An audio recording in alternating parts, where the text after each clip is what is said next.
कभी कभी किसी के पाँव की चप्पल पड़ी हुई थी, तुम्हारी चली गई मंदिर में से, तुम दूसरे की पहन गए।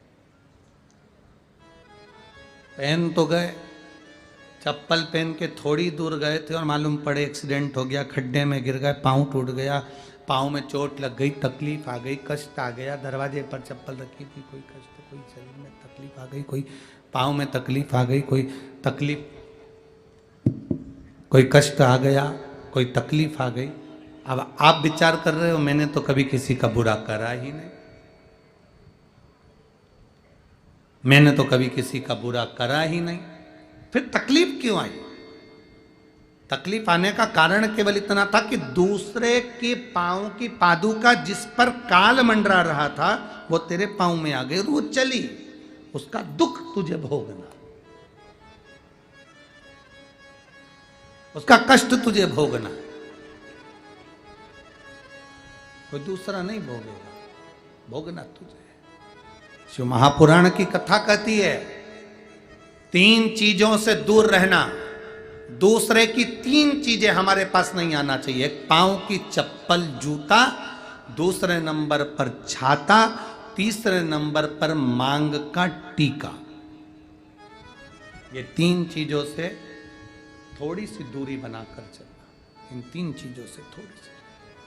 किसी के पांव की चप्पल हमारे पांव में ना आए, किसी के पांव की पादुका, किसी का जूता चप्पल हमारे पास ना आए, इसका स्मरण रखें। किसी का छाते की छांव में आप बैठे मना नहीं है, छत्र की छांव में बैठे मना नहीं है, किसी के छाते की छांव में चले मना नहीं है, पर किसी का छाता, किसी का छत्र अगर बारिश में गर्मी में तुम्हारे घर पर आ भी गया है तो बहुत दिन तक तुम्हारे घर में नहीं रहना चाहिए, वो छत्र तुम्हें वापस कर आना चाहिए। किसी का छत्र, किसी की पादुका और किसी का मांग का टीका अगर तुम्हारे मांग में आ गया है तो उसको कहीं ना कहीं आपको रखना चाहिए, उसको हमें धारण नहीं करना।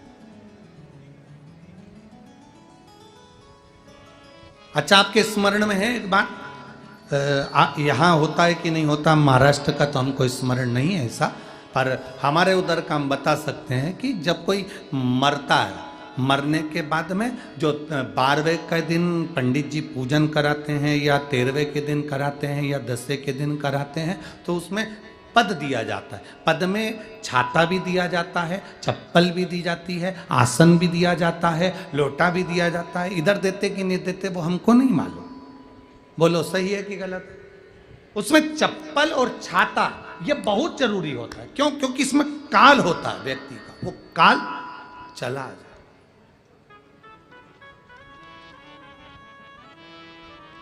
कभी किसी गुरुद्वारे में गए हो आप लोग? अरे जम के तो बोलो। कभी किसी गुरुद्वारे में दर्शन करने के लिए गए हो? तो गुरुद्वारे में अगर दर्शन करने जाओगे तो वहां आप भोजन करो, लंगर चखो, सब कुछ करो। वहां गुरुद्वारे के बाहर या गुरुद्वारे के साइड में बड़े बड़े व्यक्ति भी तुम्हारे पांव की पादुका, चप्पल, जूते की सेवा करते हैं कि साहब यहाँ जूता रख दो, यहाँ चप्पल रख दो, यहाँ हम उठा कर दे देंगे। उसका कारण क्या है? उसका केवल एक कारण है, जो पादुका की सेवा कर रहा होता है, आए हुए भक्तों की चप्पल की सेवा कर रहा होता है, वो अपने काल को, अपने दुख को, अपने कष्ट को सब मिटा बैठता है उनके चरण की रज को प्राप्त कर।